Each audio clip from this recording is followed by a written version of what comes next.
comes in the name of the Lord.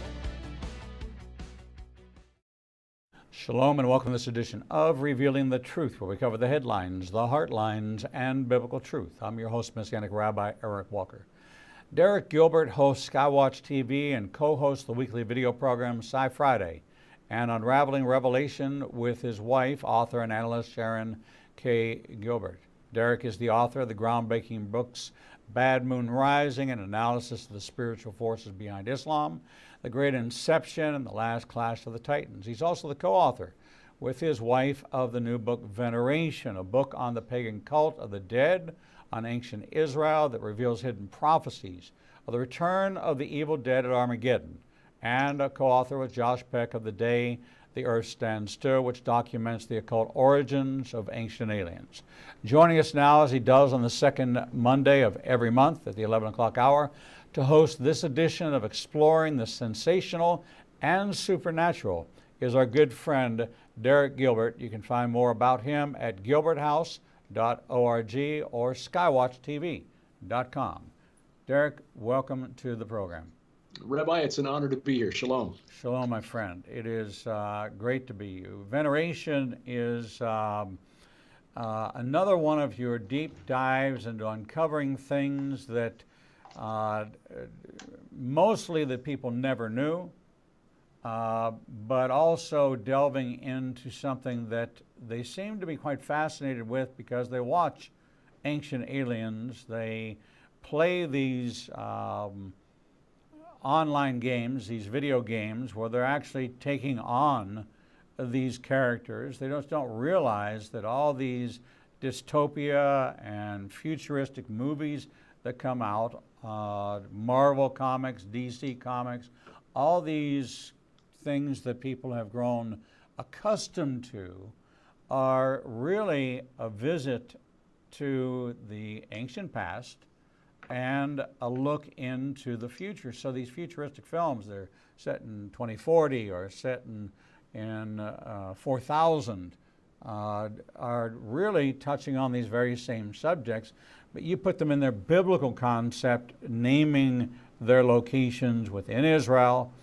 within Saudi Arabia, within Mesopotamia, Iraq, Iran, the region that we know of as being the biblical Fertile Crescent of the Bible, where all of this was birthed. And so it's so fascinating. Going back to the Tower of Babel, I just did a piece last week on this device that when it came out at Christmas, that I can speak to it in English and it can speak to you in Japanese. Mm-hmm. And thought, my goodness, this is the electronic reversal of the confusing us with language. I can now communicate in 100 different languages by speaking in my native tongue. And the passage says, if these people do this in one accord, one voice, one tongue, nothing will be impossible for them. And that curse at Babel, we're seeing, first it was reversed in the upper room.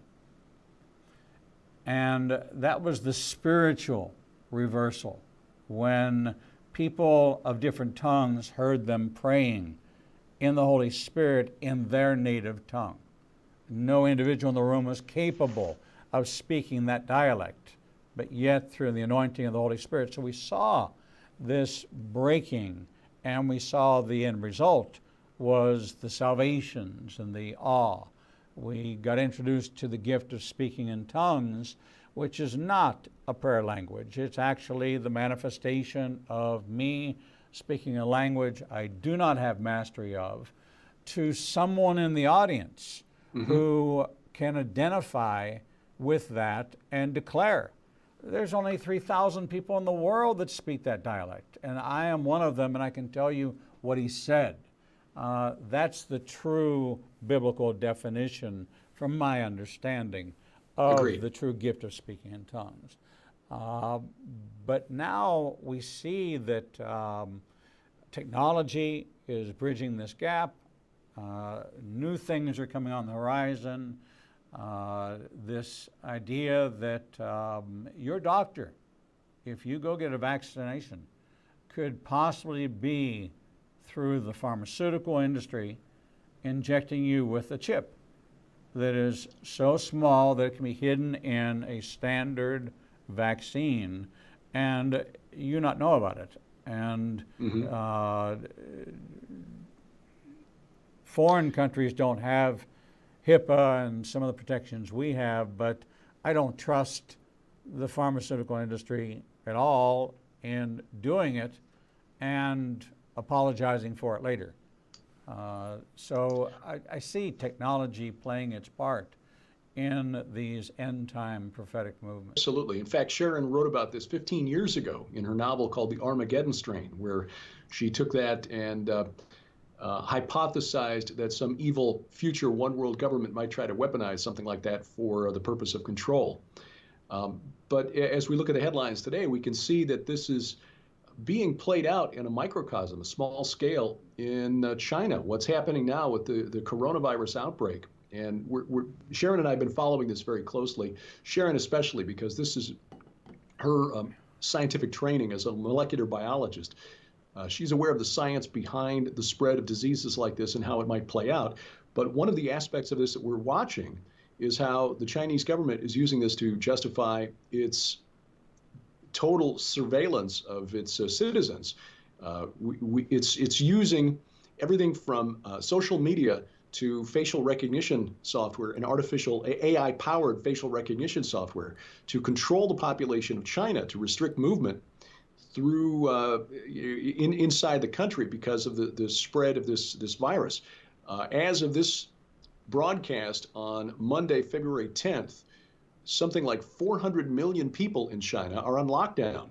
I mean, think about that. 400 million. That's equivalent to the populations, the combined populations of the United States, the United Kingdom, and Canada, combined, under lockdown by the Chinese government. And they're enforcing it using this kind of technology. People are being spotted on a train because facial recognition software has detected that somebody who's supposed to be on quarantined because they were exposed to the coronavirus is actually out moving about, and police will be dispatched to grab that person and take him or her to lock up or back home and lock them indoors. People are being notified through social media. Hey, you're on a train with somebody who may have been exposed to the virus, and then sending information, picture, names. This kind of technology is being employed in what we assume is a good cause. I'm not going to ascribe some sort of evil motive to the Chinese government. They're trying to get a lid on this because this is going to devastate the Chinese economy. We can talk about that as we go forward, as how this relates to the riders of the apocalypse in Revelation chapter 6, if you like. But the Chinese government, in trying to get a handle on this, is using every tool at its disposal. And for the most part, not everybody, but for the most part, citizens of China are grateful that the government is looking out for them and using these tools. This is the kind of thing. And in fact, I had somebody send me a note just the other day, with good intentions.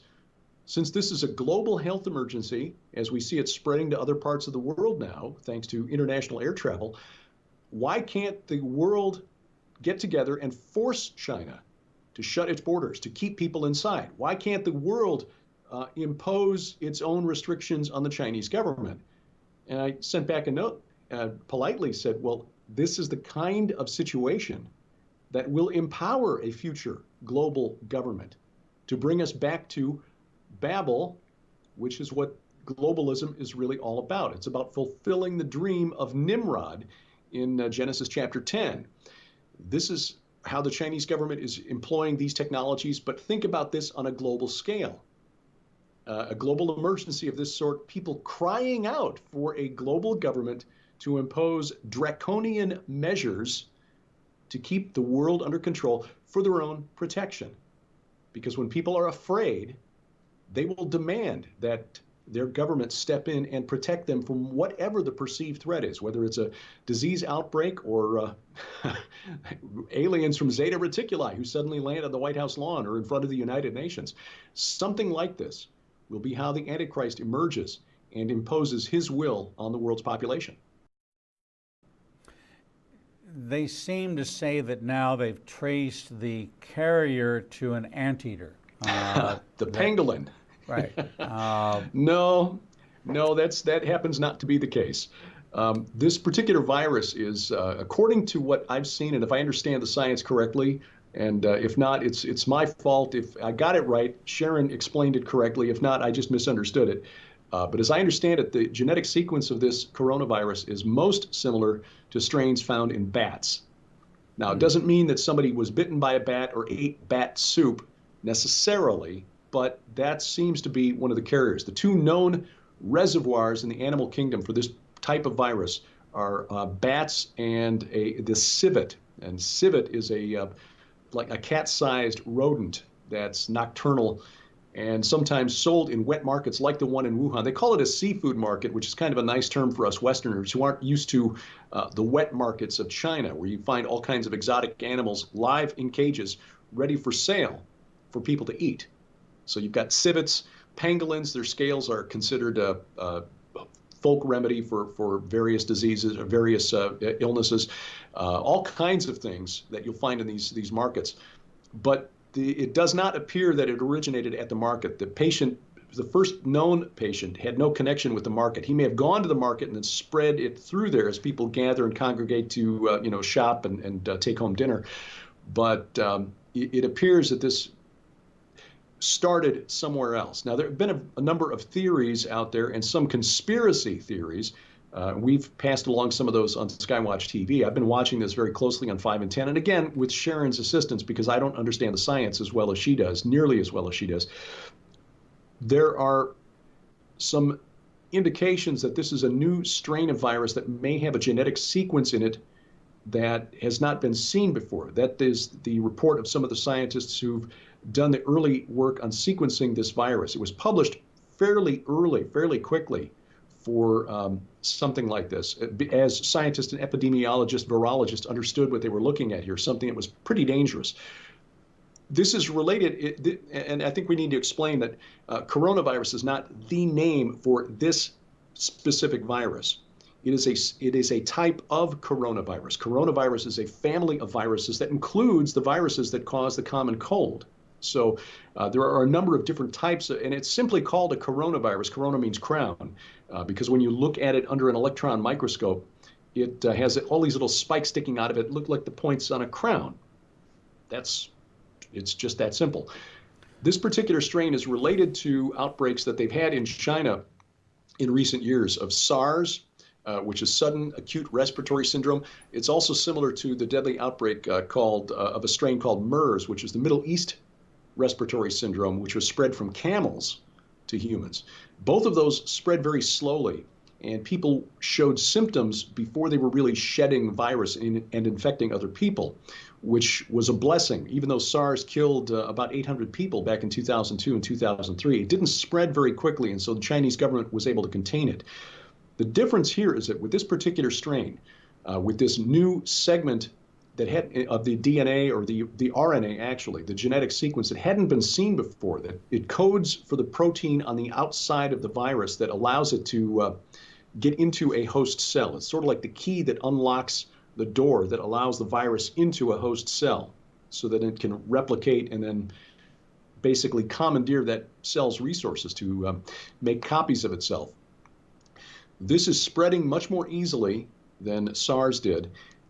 And according to what Sharon was telling me this morning, new research indicates that the incubation period of this virus may be up to 21 days. So to this point, when people have been in contact or possibly exposed, they've been quarantined for 14 days. That may not be long enough, according to the newest research. 21 days appears to be the incubation period. And according to some reports, people don't show symptoms for at least 5 days. So you can be shedding virus for 5 days before you even show any symptoms.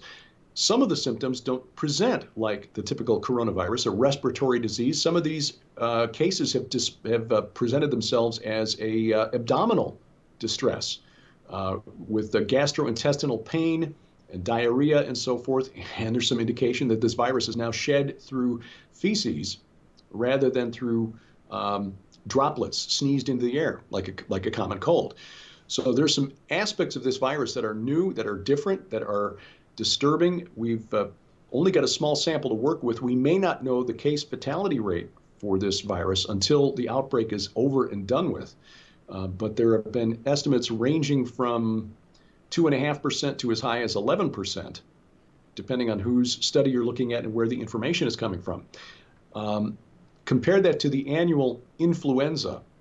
And this is something that, I think we need to blame our media here in the West for. I mean, we'll talk, I hope, about what information the Chinese government is sharing and how it's trying to control the flow of information.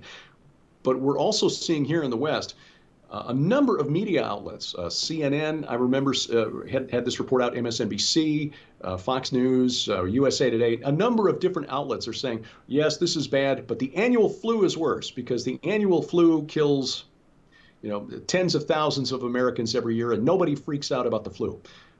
True, because the case fatality rate for the run-of-the-mill flu that runs around every winter here in the United States kills 0.1%. The case fatality rate is 0.1%.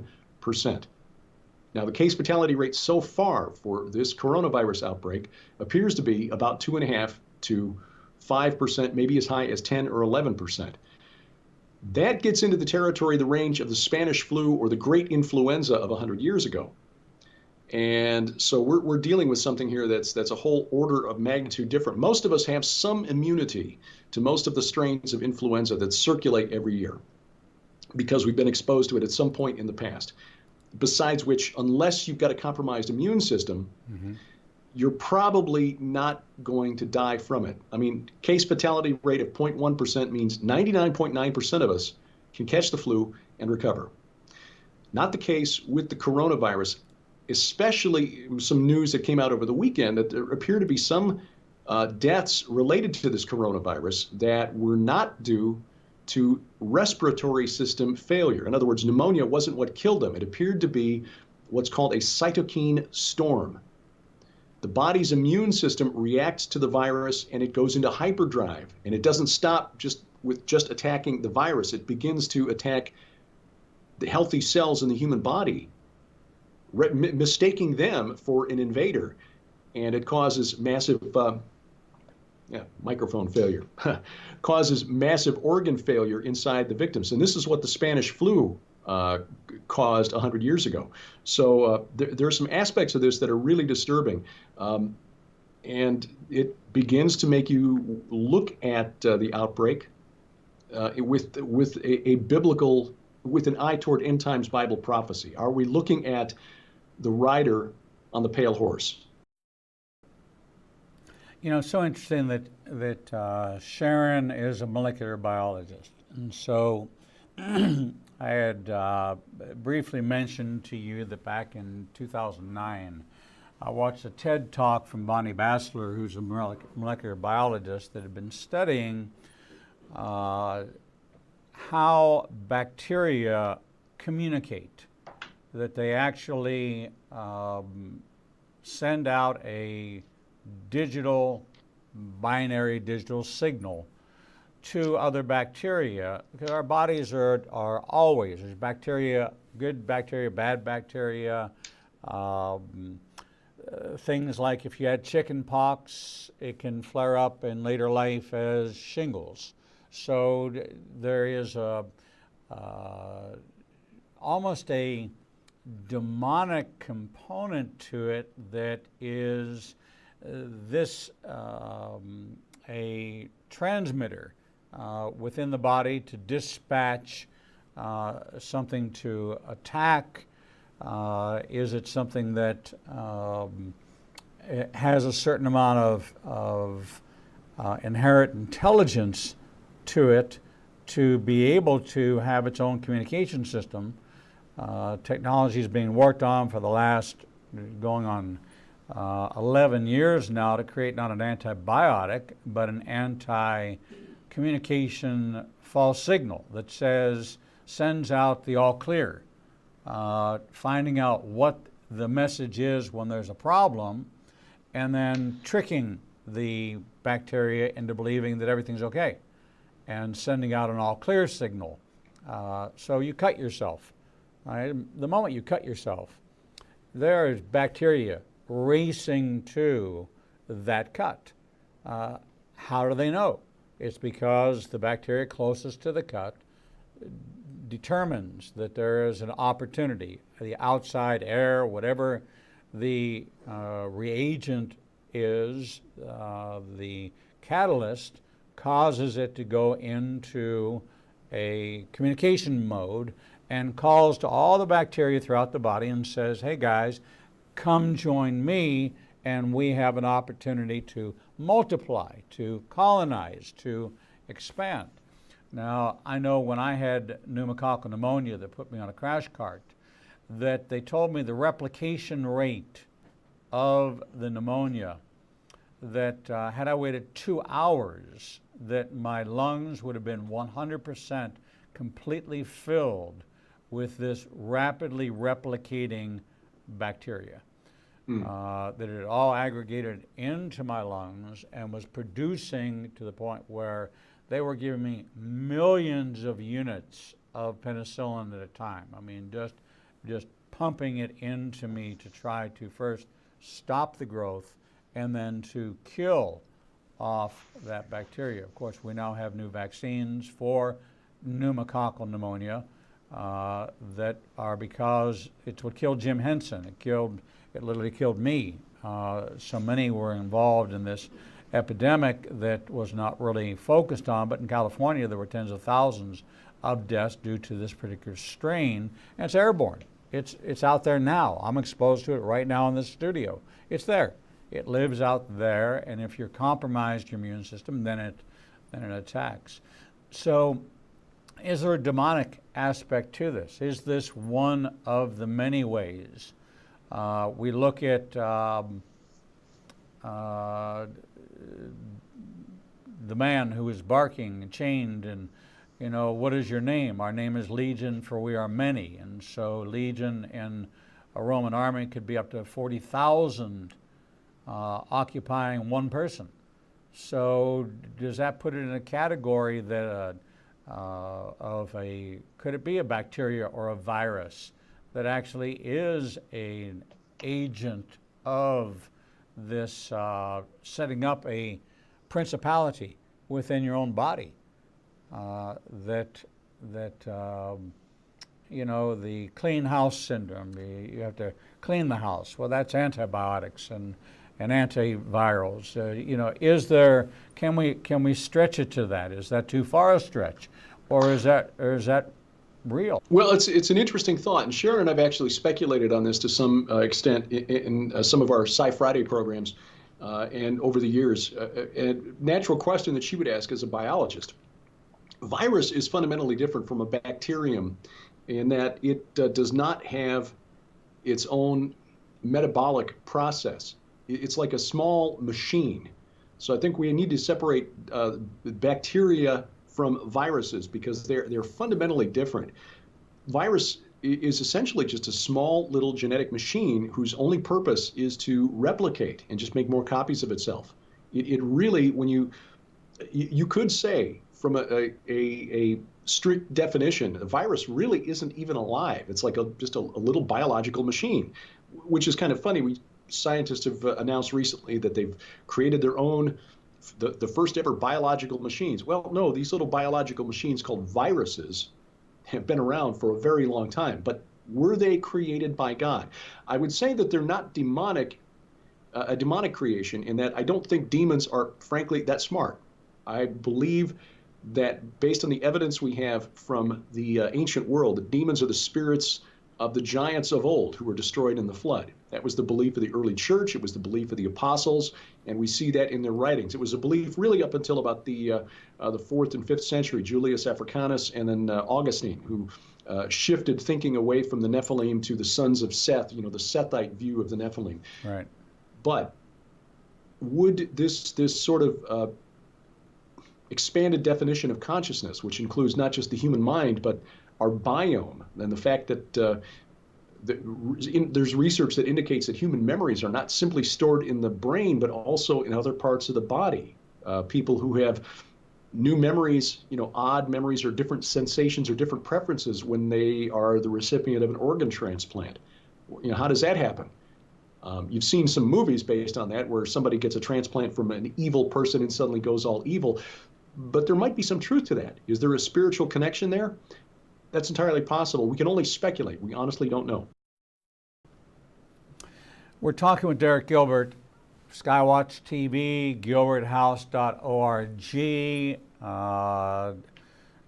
Really a connoisseur of all things that take us back to the rise of what ultimately will be the dominating spirits behind the armies of the Antichrist.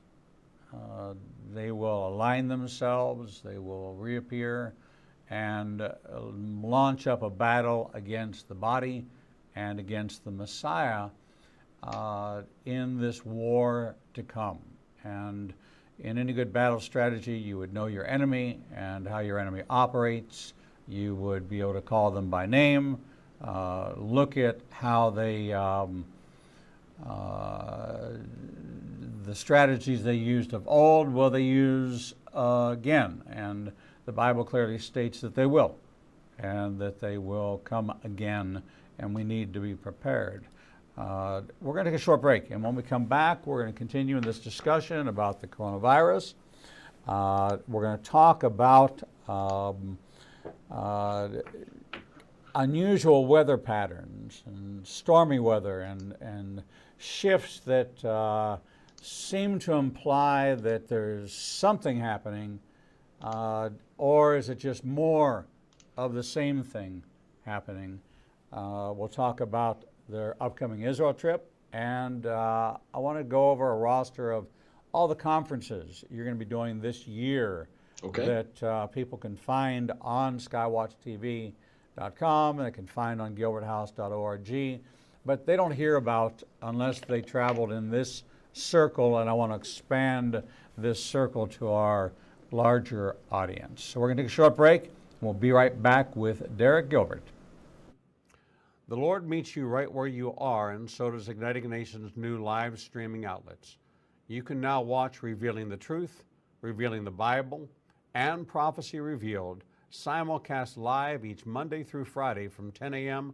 to 1 o'clock p.m. Central Standard Time on YouTube Live, Facebook Live, Vimeo, Periscope, and through our website, www.ignitinganation.com. No matter what device you are using, our program will automatically scale so you won't have to miss a single program. And if you happen to miss an episode, you can always subscribe to the Igniting a Nation YouTube channel and access over 1,000 interviews and never miss your favorite authors, special guests, and topics that interest you the most.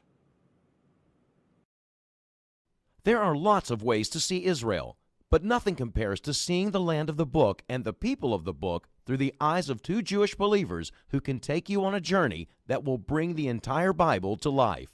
When you join Rabbi Eric Walker and his #1 rated tour guide, Edo Canaan, in Israel, you'll experience incredible teachings, first-class accommodations, and actually walk where Jesus walked. You will experience the Bible transforming from black and white into living color, and you will never see the Bible in the same way again. For more information, visit us at www.ignitinganation.com/events. The Lord contends with what contends with you, and Igniting a Nation is committed to bringing to light each and every issue that faces a believer's life.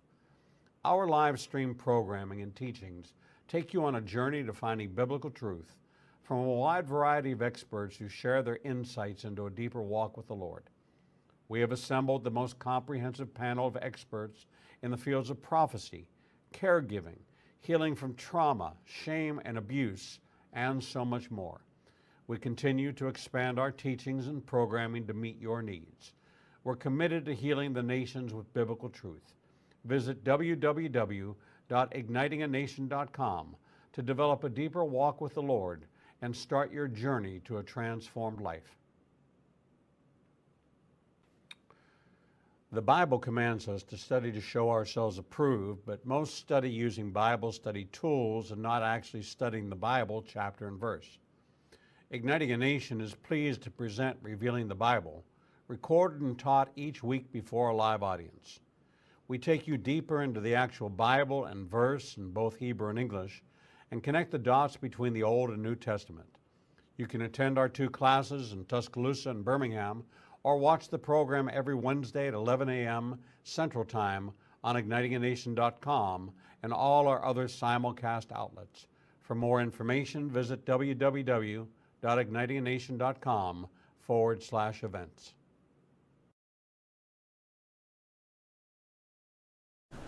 Shalom and welcome back to this edition of Revealing the Truth, where we cover the headlines, the heartlines, and biblical truth. I'm your host, Messianic Rabbi Eric Walker, and we're talking with Gilbert of Skywatch TV and gilberthouse.org. Derek, welcome back to your edition of Sensational, exploring the sensational and supernatural. Oh, thank you, brother. It's the thing that we hope we convey in all of this is that we don't need to sensationalize what's in the Bible, because what's there, when you understand it with the worldview, the minds of the apostles and prophets, it's sensational enough. It is sensational enough. It's we've talked before about Ancient Aliens being such a highly watched show and people looking outside the scope of what already exists in the historical archives and the references to the Bible. We have the Hammurabi Code. We have the Nuzi tablets. We have so many things to draw upon to tell us what was going on in ancient Egypt, because they were such good record keepers and they were great preservers. We, on the Jewish side of the equation, we lost everything in the destruction of the first temple.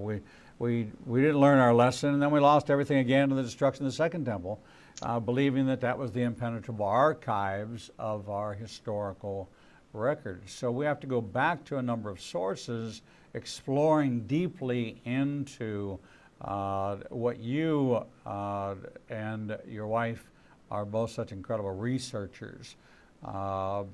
You have a current article on gilberthouse.org on thunder.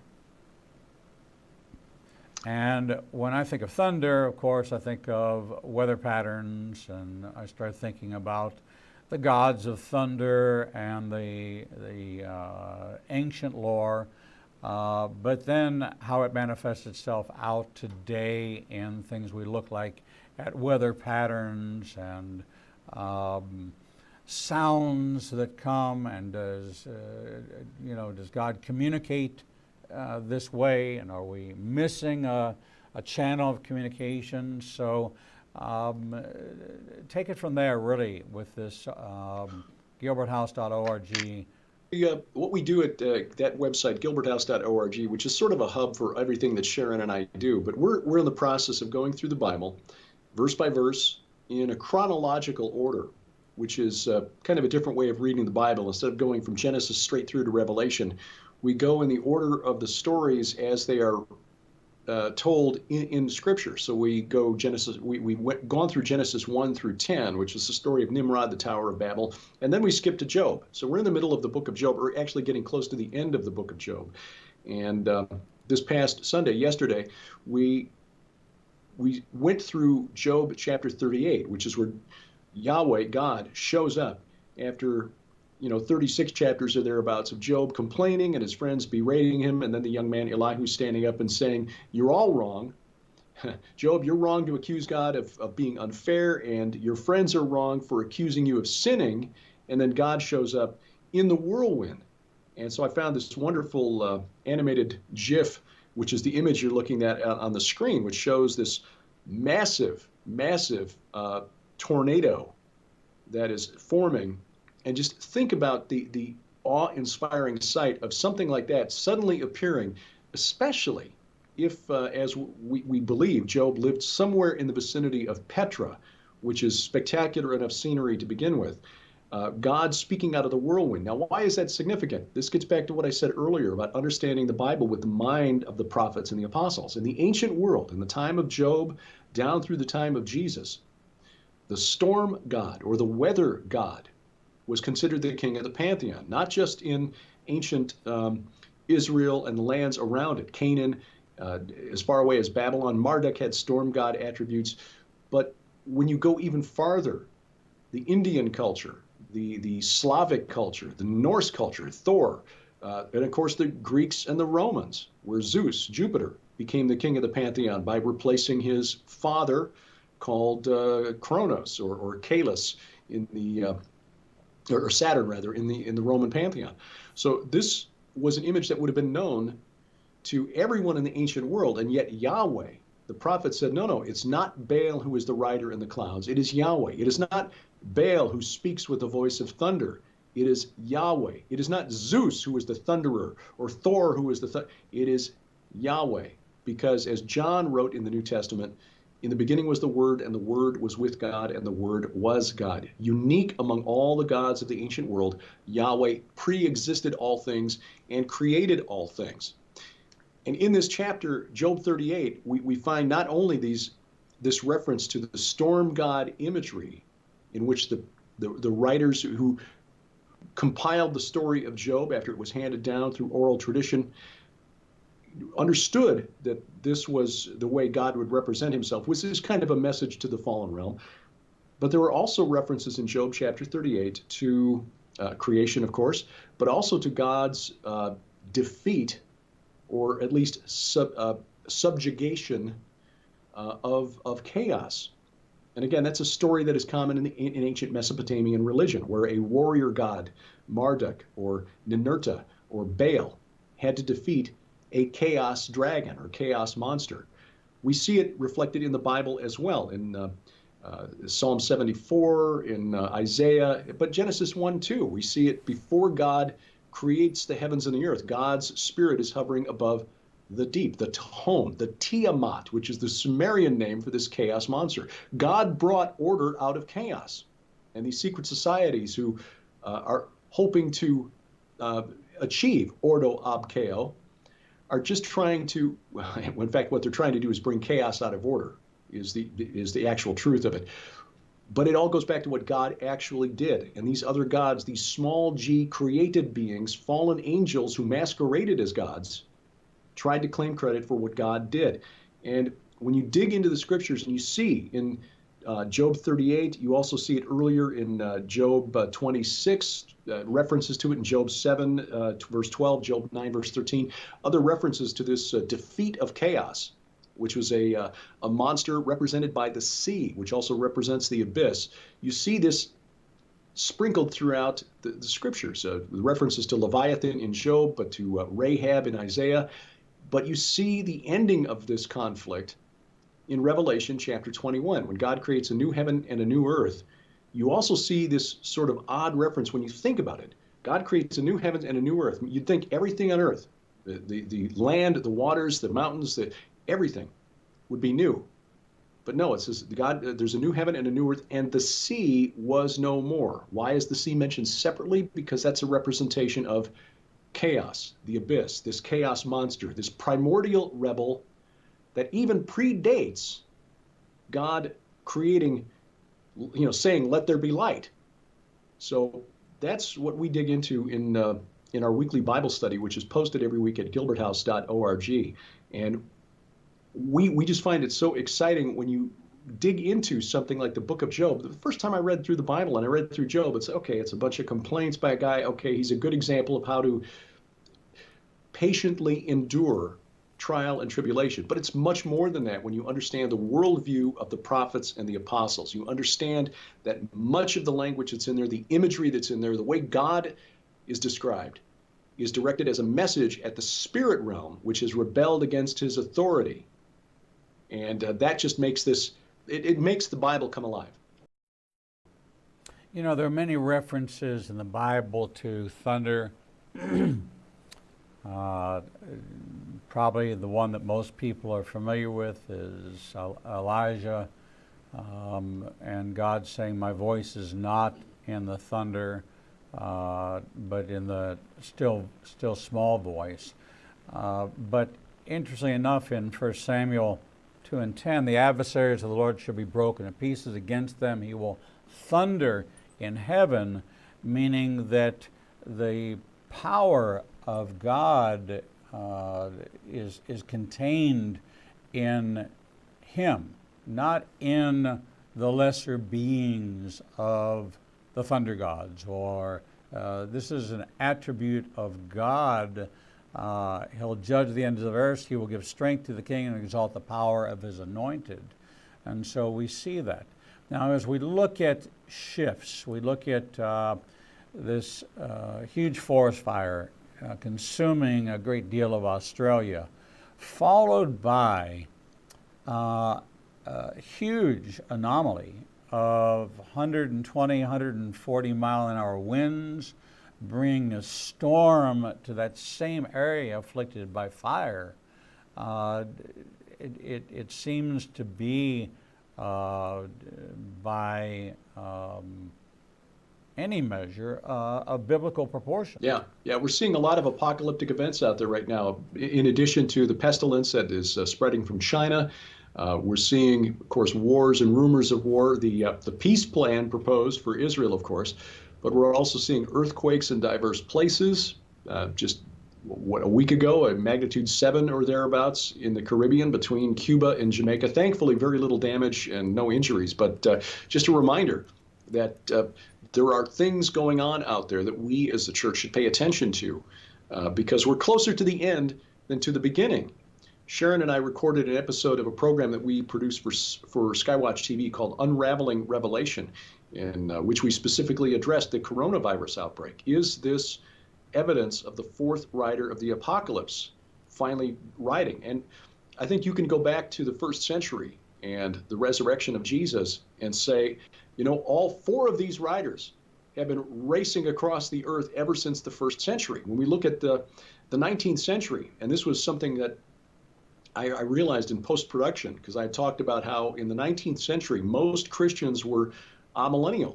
Right. Because here in the West, it seemed that things were getting better and better. We were in the middle of the Industrial Revolution. Technology was increasing. Hey, we've got train travel now, the steam engine. We've got these big factories that can crank out luxury products on a scale that we've never seen before. The telegraph was making the world smaller. We could communicate across the world, even across the ocean in record time. We've got these ships now that can take us safely across the ocean, which were never available to us. Even though we had wars, we were still thinking things would just get better and better until Jesus came back and established his kingdom, forgetting, as we do in the West, that things in other parts of the world are not always that good. My point that I was trying to make during the program was that we finally hit a wall with World War I, with 20 some odd, about 17.5 million dead in World War I. When you add that to the death toll from the Spanish flu, which by some accounts is as much as 100 million, suddenly you've got all of this, and you find that hard to reconcile with the belief that the world is getting better and better. But that ignores what's going on in the rest of the world, which we Western Christians are all too guilty of. I mean, there were wars in China, wars of revolution in the 19th century that killed 55 million people. India's rebellion against Great Britain killed more than 20 million people. Even in South Africa, the wars started by Shaka and the Zulus left almost 2 million people dead. The American Civil War, we think of it as this horrible carnage, and it was, but the death toll on the high end is estimated at about 800,000. Against 55 million, that doesn't seem like much. So these riders have been out running across the globe since the first century. It's like they don't know, because they don't, when Jesus is coming back, when the Messiah is going to return in the clouds with great glory. And so they want to be ready all the time. We as Christians need to pay attention to these signs, but not panic. One of the bits of good news, Rabbi, that we're seeing come out of China, and as you know, our good friend Rabbi Zev Porat is married to a lovely woman from China, so they've got connections there to the underground church. Christian pastors in Wuhan, which is home to one of the few surviving seminaries in China, I understand, are encouraging their congregations to go out and help others, to not be afraid of this disease that's spreading and is probably much, much worse than we've been told, but to go out and share the love of Jesus Christ, the sacrificial love, even if it means catching this disease. Greater love has no man than this, that he laid down his life for his friends. And so Christians now in China are in some areas beginning to get the respect that they've been denied because of the persecution from the government there. There may be a day coming when we here in the West in America, North America, we here in the West may be in the same situation because we see the culture certainly stacked against us. We've got a man standing in the gap right now in the White House in the form of President Trump, but this is probably just a temporary reprieve from what is happening because the never-Trumpers and the deep state doing everything they can, as we've seen, to try to push him out of the office. And what happens when he's done with his, we pray, his second term? We may be in the situation of the church in China sooner than we realize. So we need to take advantage of the time we have now to make disciples of all nations, as the church in China is doing under much more difficult circumstances than we here in America have ever faced. We mentioned the death toll in China officially is just about 900 as we record this. But Rabbi, there's some stories out there, some evidence out there that suggests that it's much higher than that. A dissident who's now living in exile here in the United States was interviewed by Steve Bannon, formerly of Breitbart News and a chief strategist for President Trump for a time, who suggested that the funeral parlors in Wuhan, in Hubei province, are working overtime to cremate bodies on the sly, and these numbers are not being counted by the Chinese government, that the actual toll may be as high as 25,000 or even higher. Actually, he claimed 50,000. This is a billionaire living in the United States now named Guo Wengi. I'm probably butchering the pronunciation of his name. But there's some, now we could dismiss that as saying, well, how would he know this is conspiracy theory? But there's some evidence coming from some unusual sources that suggest that he may be correct, that the situation in China may be more dire than we've been told. Get this, a satellite map from a weather service based in the Czech Republic has detected extremely high levels of sulfur dioxide plumes above the cities of Wuhan and Chongqing, which is just to the west of Wuhan. The levels of sulfur dioxide in the atmosphere are about 2.5 times higher than what the World Health Organization says is safe. Why is this significant? Because sulfur dioxide is emitted when you cremate a human body. It suggests that the evidence that has been smuggled out of China, another Chinese-based news source called the Epoch Times reported that an undercover investigation found that the crematoriums in Wuhan were working 24/7, that employees weren't even given enough time to go home and rest. They were sleeping there at the funeral parlors, working around the clock to dispose of bodies that have died. So the death toll may be much higher than we've been told in China. The situation there may be more dire.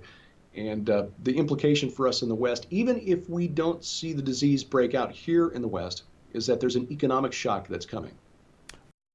Well, we're seeing that reflected in the stock market. And then you have, and I thought it was interesting in the report from the Jerusalem Post today that they are expecting the largest swarm of locusts into East Africa in 70 years, 70 always Correct. Being a very important number.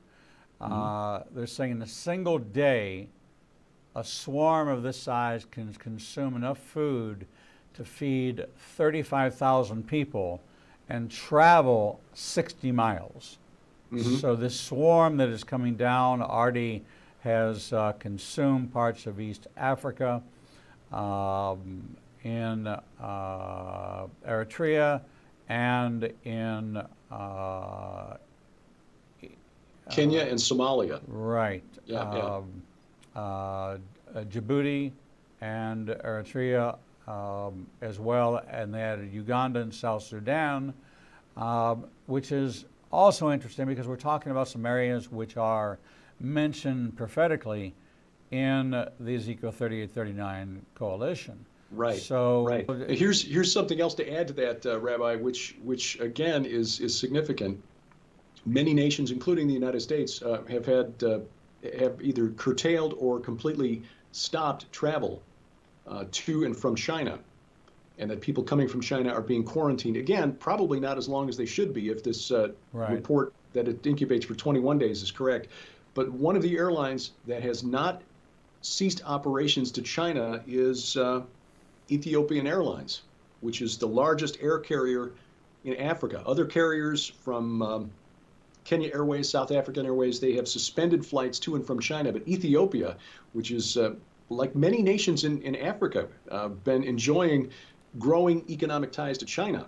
As China tries to buy its way into Africa and all of the natural resources that are there. Many, according to the news article I read this morning, thousands of passengers per day still traveling back and forth between Africa and China. And the infrastructure in Africa is not equipped to handle an outbreak like this. No. China, at least, is relatively wealthy and technologically advanced. Not so in Africa. If this begins to spread in Africa, this could really, really take off and be much worse than the Ebola outbreaks they've endured in the last 5 years.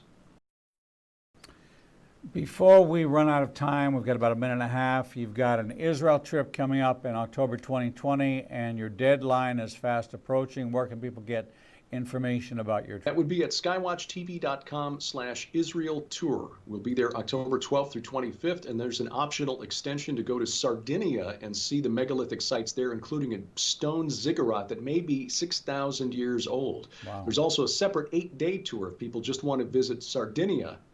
And again, we've got all that information at skywatchtv.com/Israel tour. All right, and there they can also see all of the conferences that you'll be participating in. You, Carl Gallups, Tom Horn, Ali Anderson. Did I read where Josh has a son who has some needs? Josh Peck's son, Nathan, has been battling leukemia for some time now. Josh, in fact, was out of the office for almost 6 months last year as they were in Memphis as he was receiving treatment. He's receiving ongoing treatment. He's responding well to it. This little boy is a hero. He truly is. Nathan Peck. Pray for Nathan. And of course, Josh and Christina, his parents. Right. But Nathan Peck, 6 years old now, a true hero. And there is a GoFundMe account of which we made a contribution to that I wanted to make people aware of. Go to Facebook, look up Josh Peck, and under Josh's name is the GoFundMe to help Nathan fight this battle as we fight alongside in prayer and in financial support for somebody that we care so very much about. Unfortunately, we've run out of time. I've got your good friend Brandon Gallups in the green room. And so this is what we consider to be Fun Day Monday because we have Zev, yourself, and then usually Carl. It's a play date for 3 kids that like to play together, and we always look forward to seeing you. So love to Sharon. God bless you, all of those at Skywatch TV. GilbertHouse.org, skywatchtv.com. Appearing here on the second Monday of every month at 11 o'clock a.m. And we look forward to seeing you. You got my email about March, but we'll work out schedules because we're in Israel from March 25th until April the 7th. So we'll be running some of the best of the play dates that you have asked for the most. So until we see you, whenever we see you, and it will be soon, God bless you and all those at Skywatch TV and your family as well.